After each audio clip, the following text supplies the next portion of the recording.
consacré comme sa demeure. Et il a fait en fait reconstruire la ville de Beijing. Il a aussi déplacé plus de 1 million de personnes qui venaient des autres régions habiter à Beijing et renforcer l'importance de la ville. Donc après ça, il a déménagé vers 1421 et officiellement donc installé la capitale ici à Beijing. Et bien sûr, s'il a voulu renforcer la défense du pays, donc c'était important de faire reconstruire ou bien restaurer la muraille de Chine. Voilà, c'est donc sous le contexte comme ça, et il a fait des travaux de la muraille de Chine pendant pas seulement lui, les successeurs aussi. Durant l'époque des Ming, les travaux des constructions de la muraille ont duré plus de 200 ans à l'époque Ming. Voilà. Et donc l'objectif c'est de isoler les tribus nomades et principalement les Mongols. Mais ça c'est l'époque Ming, 15e, 16e siècle, il y a des travaux. Et les tronçons près de Beijing, c'est principalement de cette période. Mais il ne faut pas penser que la muraille de Chine a seulement 500-600 ans d'âge. C'est beaucoup plus éloigné. L'histoire de la muraille remonte à l'époque des royaumes combattants. Il y a 2500 ans. Il y a 2500 ans. Et la Chine n'était pas encore unifiée à l'époque. Et bien sûr, après, pendant les 2000 ans à venir, c'était tantôt unifié, tantôt morcelé. Ce n'était pas toujours un pays unifié. Et on a passé beaucoup de différentes périodes. Et donc, il y a 2500 ans, et il y avait plusieurs principautés rivales sur le territoire actuel de Chine. Et après beaucoup d'années de guerre, à la fin, il restait 7 grandes puissances. Et les Qi, les Chu, les Yan, les Han, les Zhao, les Wei et les Qin. Les 7 royaumes combattants. Et maintenant, les noms des régions, les noms simplifiés, les abréviations des villes sont toujours liés à ces anciens noms. Par exemple, il y avait le royaume Yan, Y-A-N. L'emplacement, c'était ici. Et donc, Beijing, son ancien nom, c'est Yanjing. Yanjing, voilà. Et il y a la fameuse bière Yanjing. Peut-être que vous avez déjà goûté. Bière Yanjing. Et puis, et les montagnes près d'ici, c'est les montagnes Yanshan, les montagnes d'Hirondelle. Yan, ça veut dire Hirondelle.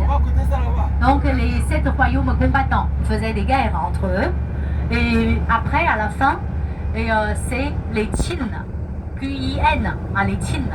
Et ils étaient dans le centre de Chine, vers la province du Shanxi d'aujourd'hui. Il y a la fameuse ville de Xi'an, qui a l'armée en terre cuite. C'est dans cette région. Donc c'est les Qin qui sont devenus les plus puissants. Et après plusieurs années de guerre, l'empereur a unifié la Chine. Mais pendant que les royaumes se battaient entre eux, il y en a qui ont commencé, les rois ont commencé à construire les murs le long de leurs frontières pour se protéger les uns des autres. Et ça, c'est considéré comme le tout début de la muraille de Chine, il y a 2500 ans, plein de guerres. La Chine n'était pas unifiée. Et c'est aussi une époque des grands personnages. Il y a 2500 ans, et c'était l'époque de, par exemple, pas en Chine, c'est le prince Siddhartha Gautama qui est devenu le fondateur du bouddhisme. Obama non, pas Obama. Et Siddhartha Gautama, et qui est devenu le fondateur du bouddhisme. Il a vécu il y a 2500 ans. Et en Chine, on a eu des grands stratèges. Et on a eu les grands savants, comme les grands philosophes, comme Lao Tzu et le père spirituel du taoïsme, et comme Confucius. Et maintenant, c'est toujours le confucianisme qui est très important dans la pensée des Chinois. Voilà, donc ce qui a dit Confucius, et c'est donc un peu ce qu'on respecte encore dans la vie. À tel âge, il faut réaliser tel but. Par exemple, quand il était très vieux, il a fait un très beau résumé de sa vie. Il a dit qu'à 15 ans, j'ai résolu d'étudier. Et à 30 ans, j'étais déjà affermi. À 40 ans, rien ne pouvait me troubler. Et maintenant, on dit que souvent dans la vie, on dit toujours, maintenant j'ai l'âge où rien ne me trouble. À 40 ans, rien ne me troublait. Et à 50 ans, je connaissais bien le décret du ciel. Et à 60 ans, j'écoutais bien les critiques que les éloges. Et maintenant, septuagénaire, je peux faire tout ce que je peux faire tout ce que je veux sans violer la loi. Voilà. Donc ça, c'est il y a 2500 ans, il y avait Confucius. Mais Confucius n'avait pas du tout réussi son but dans sa vie. Et il avait toujours un but politique depuis sa jeunesse. Il a fait les grands voyages dans toute la Chine et dans l'intention de trouver un bon roi qui voulait l'écouter, pratiquer la politique de bienveillance et, dans le pays avec le peuple. Il a dit que un pays est bien gouverné, c'est où l'empereur, empereur, mandarin, fils, père, fils, et que chacun respecte bien son rôle, fait bien et ses responsabilités pour réaliser l'harmonie dans le pays. Mais à l'époque des royaumes combattants, les rois ne voulaient pas l'écouter parce que ce qui les intéressait plus, c'est l'art de guerre, c'est le pouvoir, c'est d'élargir leur propre territoire et éliminer les autres. Voilà. Donc le soir de sa vie, Confucius a abandonné ses idées politiques. Voilà. Il a consacré beaucoup de temps à la rédaction des anciens livres. Lui-même, il n'a pas laissé d'écrire, mais il a rédigé beaucoup de livres, par exemple la poésie, et donc des fameux livres qui sont encore les livres classiques pour les Chinois. Et puis après, pendant la période féodale, quand on avait l'examen impérial, et les livres pour passer l'examen, c'était toujours ce genre de livres, les classiques. On appelle les 4 classiques et les 5 livres, comme le juste milieu, la grande école, et la mutation, etc. Et donc, ça, c'est une époque où les rois faisaient les guerres. Ils étaient très intéressés à l'art de guerre. Il y avait les grands stratèges comme Sun Tzu. Il a écrit les arts de guerre, qui sont aujourd'hui encore empruntés par les entreprises et pour conquérir les marchés. Et, mais les Qin sont devenus les plus puissants. À la fin, il a éliminé tous ses ennemis. L'empereur Qin Shi Huangdi, il est devenu le premier empereur de Chine. Et en 221 avant Jésus-Christ. Et après l'unification de la Chine, l'empereur, il a fait beaucoup de grands travaux. Par exemple, l'armée en terre cuite. Et ça fait partie de son tombeau. Ça se trouve à peu près 1 kilomètre du tombeau de l'empereur. Et pour que les soldats en terre cuite le protègent après sa mort. Et il a déplacé à peu près 700 000 hommes pour les travaux de son tombeau. Et puis en même temps, il a fait les travaux d'une grande route en Chine. C'était un empereur qui aimait voyager, faire les tours d'inspection. Il est même mort pendant un tour d'inspection. Et la fin de sa vie, c'était pendant un tour. Il a fait une route qui reliait les endroits importants de la Chine pour faciliter son voyage avec ses chars. Et il a standardisé l'écriture, la mesure, et donc la pièce de monnaie, beaucoup de choses. Et on dit que pour les Chinois, on dit que s'il n'y avait pas cet empereur, et aujourd'hui, à la Chine, peut-être elle pourrait, comme le cas en Europe, diviser dans de différents pays, et souvent les pays assez petits et très peu peuplés. Et chaque pays a sa langue et a ses propres coutumes, etc. Mais grâce à cet empereur, en Chine, tout est unifié. Il est à 2200 ans. Et puis, un autre grand travaux, c'est la muraille de Chine. Et avant lui, il y avait des morceaux de la muraille. C'est lui qui a, en déplaçant 1 million d'hommes, il a fait relier les tronçons bâtis par les rois avant. Et c'est lui qui a formé la première fois la grande muraille de Chine, et qui part de la base Shanghai, au bord de la mer. Le tronçon, ça baigne dans la mer. Donc le début de la muraille. Et la fin, c'est dans la région du Gansu. Et c'est la base Jiayu. Et il a fait une muraille de, à l'époque, plus de 5000 km. 5000 km. à l'époque des Qin, il y a 2200 ans. Donc c'est pour ça on dit la muraille de 10 000 lits. Et ça vient de ça, de l'époque, de la longueur de l'époque. Et 10 000 lits, ça égale 5 000 km. Un lit, c'est un demi-kilomètre. Donc on appelle toujours la muraille Wan Li Changcheng. Ça veut dire muraille de 10 000 lits. Wan Li, c'est 10 000 lits. Voilà. À l'époque des Qin, ils ont fait plus de 5 000 km. Et ensuite, c'est l'époque des Han. Les Qin n'ont pas duré très longtemps, mais seulement une dizaine d'années. Et de l'empereur Qin Shi Huangdi jusqu'à son fils. Et c'est fini. Donc, c'est terminé par les révolutions, les rébellions du peuple, à cause des mesures, des politiques très rigoureuses. Et bien sûr, pour déplacer les gens qui faisaient les chantiers, tout ça, c'était à force. Les gens travaillaient sous les épées et les fouets.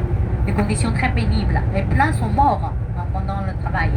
Et même la muraille de Chine, on peut dire que c'est les cimetières du peuple. Et, donc les ouvriers qui sont morts pendant le travail, et souvent les corps ont été juste jetés.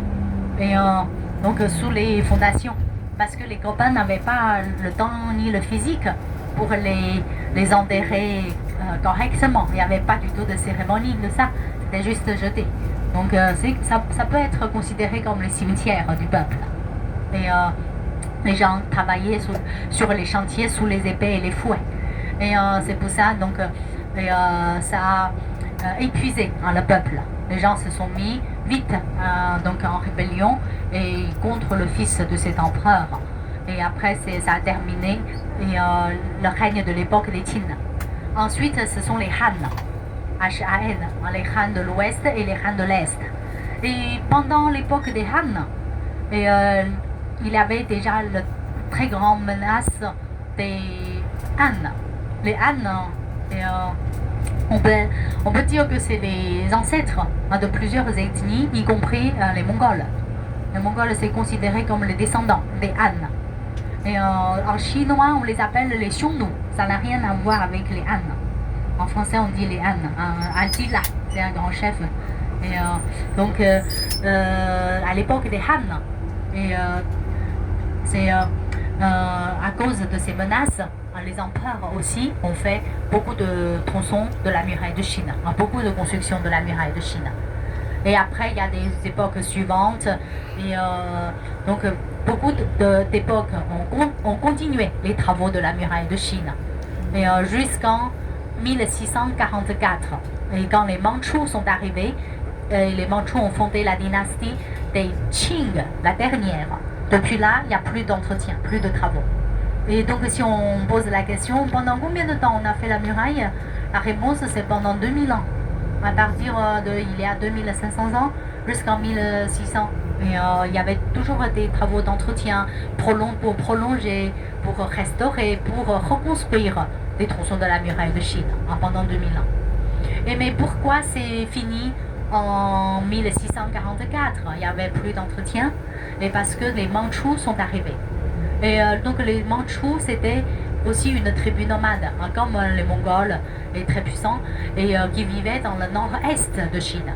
Et pendant la Seconde Guerre mondiale, quand les Japonais sont arrivés, ils ont en premier occupé cette région. À partir de 1931, les Japonais sont venus en Mandchourie déjà. Et donc la région, les Mandchous vivaient là-bas, dans les grandes forêts.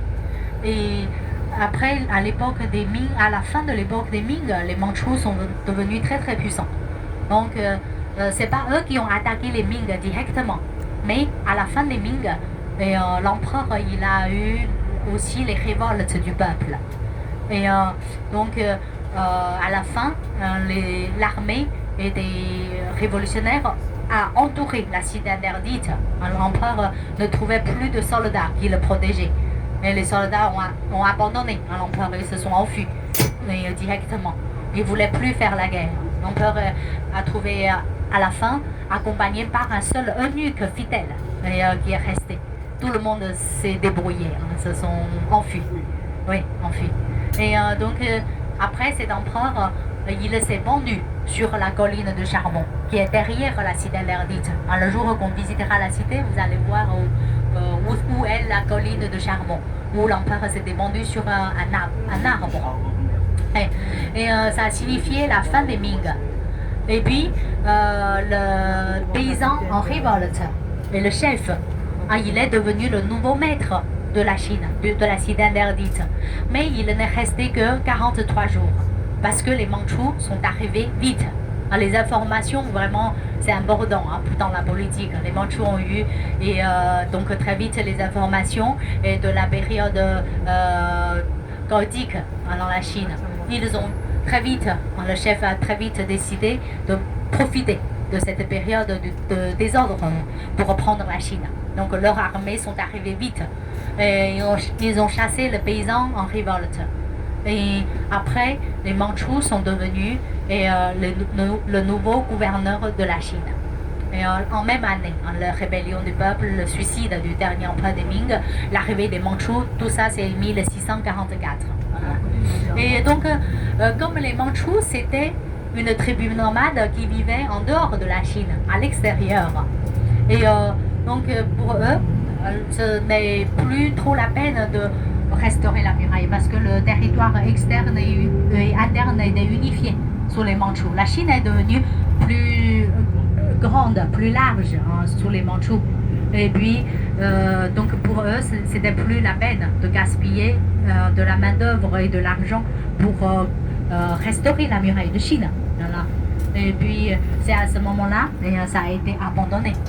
Et les empereurs mandchous, donc envers les autres minorités ethniques, ils ont profité une autre politique. Au lieu de les empêcher et de les écarter à l'extérieur, les Mandchous, ils ont voulu avoir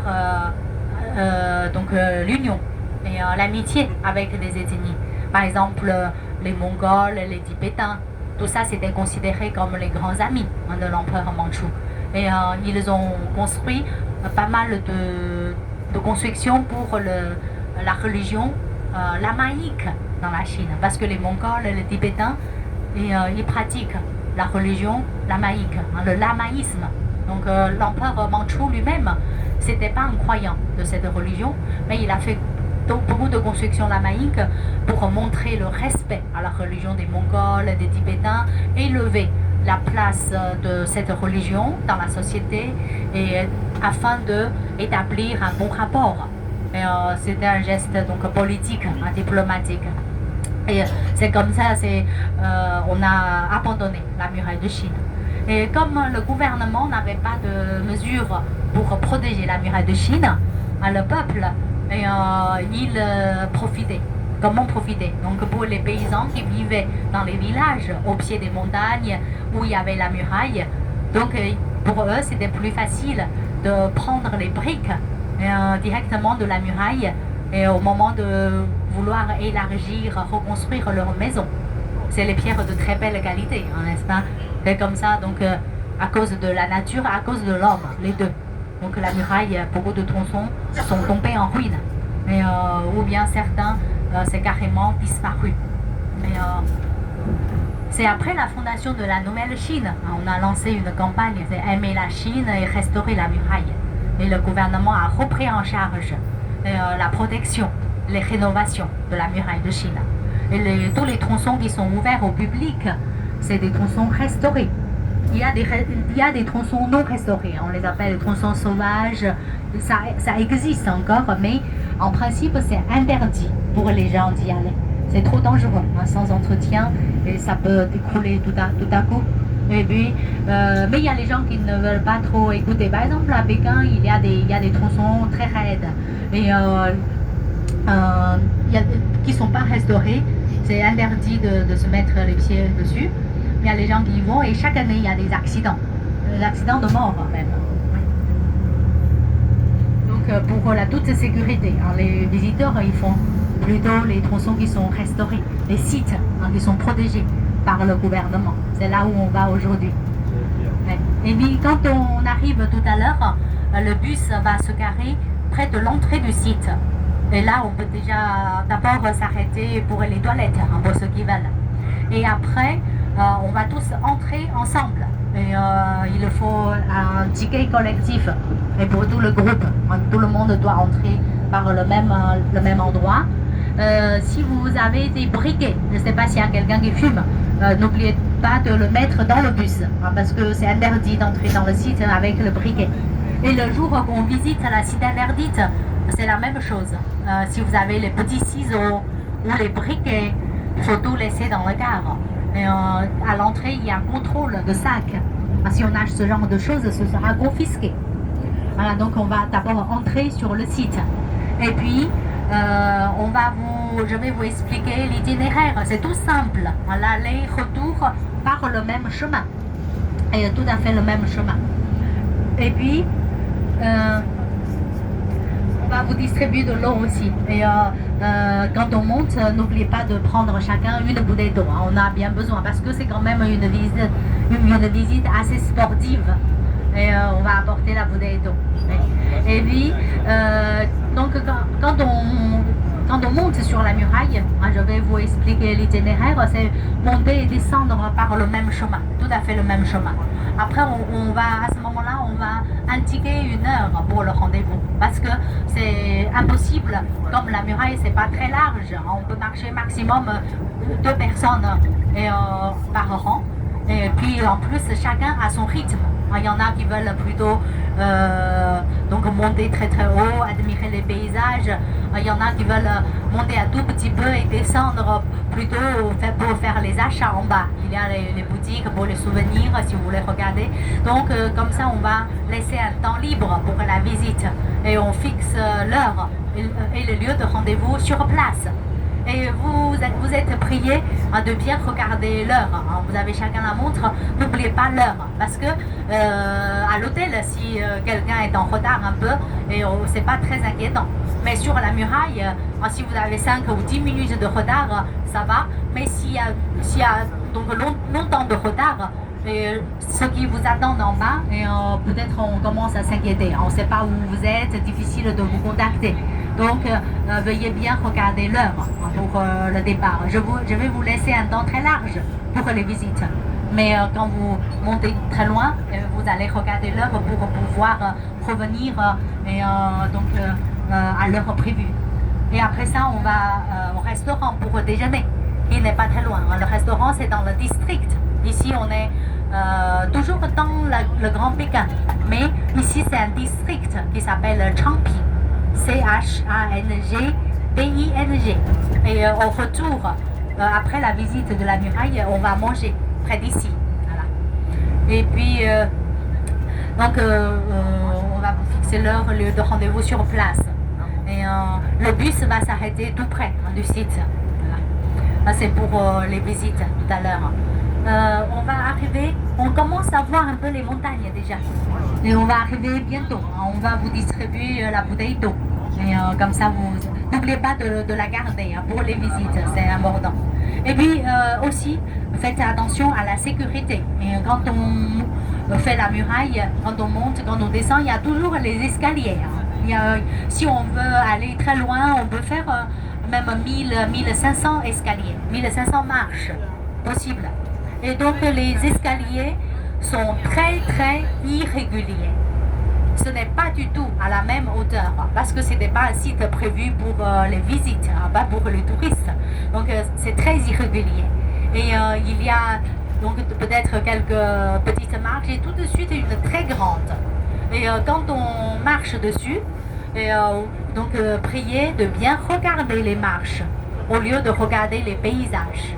Et si vous voulez regarder les paysages ou bien faire les photos, c'est très important de vous arrêter d'abord. Il ne faut pas faire ça en marchant. Sinon, on risque de rater des marches et de tomber. Et donc ça, c'est très très important.